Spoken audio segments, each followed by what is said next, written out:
అపోస్తలుల కార్యములు 19వ అధ్యాయం. అపోల్లో కొరింథులో ఉన్నప్పుడు జరిగిందేమనగా, పౌలు పై ప్రదేశంలో సంచరించి ఎఫెసునకు వచ్చి కొందరు శిష్యులను చూచి, మీరు విశ్వసించినప్పుడు పరిశుద్ధాత్మను పొందితిరా అని వారిని అడగగా, వారు పరిశుద్ధాత్మ ఉన్నాడన్న సంగతియే మేము వినలేదని చెప్పిరి.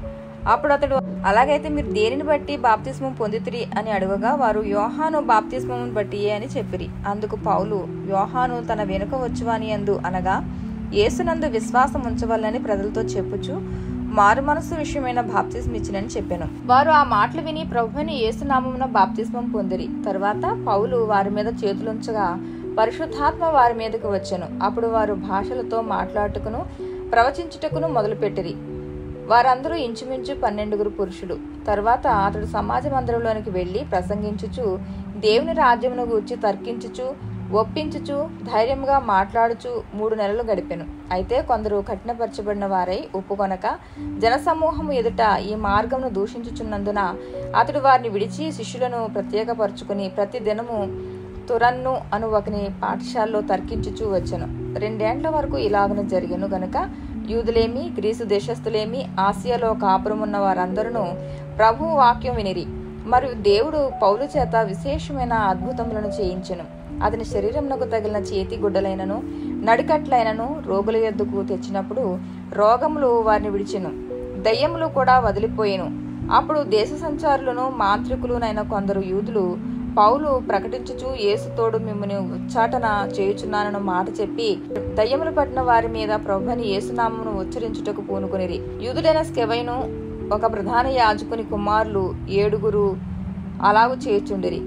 అందుకు ఆ దయ్యము, నేను యేసును గుర్తెరుగుదును, పౌలును కూడా ఎరుగుదును, కానీ మీరెవరని అడుగగా ఆ దయ్యం పట్టిన వాడు ఎగిరి వారి మీద పడి వారిలో 2 లొంగతీసి గెలిచెను. అందుచేత వారు దిగంబరులై గాయము తగిలి ఆ ఇంటి నుండి పారిపోయిరి. ఈ సంగతి ఎఫెసులో కాపురమున్న సమస్తమైన యూదులకును గ్రీసు దేశస్థులకును తెలియవచ్చినప్పుడు వారందరికీ భయము కలిగెను గనుక ప్రభువైన యేసు నామము ఘనపరచబడెను. విశ్వసించిన వారు అనేకులు వచ్చి తాము చేసిన వాటిని తెలియచేసి ఒప్పుకొనిరి. మరియు మాంత్రిక విద్య అభ్యసించిన వారు అనేకులు తమ పుస్తకములు తెచ్చి అందరి ఎదుట వాటిని కాల్చివేసిరి. వారు లెక్క చూడగా వాటి వెల 50,000 వెండి రూకలాయెను. ఇంత ప్రభావంతో ప్రభు వాక్యం ప్రబలమై వ్యాపించెను.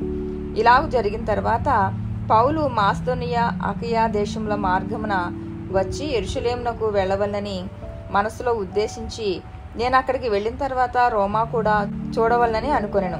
అప్పుడు తనకు పరిచర్య చేయు వారిలో తిమోతి, ఎరస్తు అను వారిని 2 మాసిదోనియాకు పంపి తాను ఆసియాలో కొంతకాలం నిలిచి ఉండెను. ఆ కాలమందు క్రీస్తు మార్గమును గూర్చి చాలా అల్లరి కలిగెను.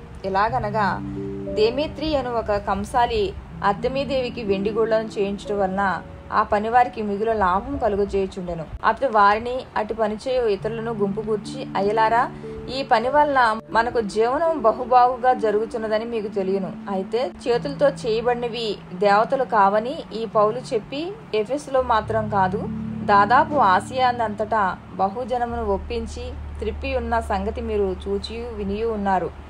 మరియు ఈ మన వృత్తి యందు లక్ష్యము తప్పిపోటియే గాక మహాదేవి అయిన అర్తెమీదేవి యొక్క గుడి కూడా తృణీకరింపబడి ఆసియానంతటను భూలోకమందును పూజింపబడుతున్న ఈమె యొక్క గొప్పతనము తొలగిపోనని భయం తోచున్నదని వారితో చెప్పెను. వారు విని రౌద్రంతో నిండిన వారై ఎఫెసీలో అర్తెమీదేవి మహాదేవి అని కేకలు వేసిరి. పట్టణము బహుగలిబిలిగా ఉండెను. మరియు వారు పౌలుతో ప్రయాణమై వచ్చిన మాసిదోనియా వారైన గాయియును అరిస్తర్కును పట్టుకుని దొమ్మిగా నాటకశాలలో చొరబడి పౌలు జనుల సభ యొద్దకు వెళ్లదలిచెను, కానీ శిష్యులు వెళ్ళనీయలేదు. మరియు ఆసియా దేశాధికారుల్లో కొందరు అతనికి స్నేహితులై ఉండి అతని యొద్దకు వర్తమానం పంపి, నీవు నాటకశాలలోనికి వెళ్ళవద్దని అతని వేడుకొనిరి. ఆ సభ గలిబిలిగా ఉండెను గనుక కొందరు ఇలాగునా కొందరు అలాగునా కేకలు వేసిరి. తామెందు నిమిత్తం కూడుకునిరో చాలా మందికి తెలియలేదు. అప్పుడు యూదులు అలెగ్జాందరును ముందుకు త్రోయగా కొందరు సమూహంలో నుండి అతని ఎదుటికి తెచ్చిరి. అలెగ్జాందరు సైగ చేసి జనులతో సమాధానం చెప్పుకొనవలనని ఉండెను.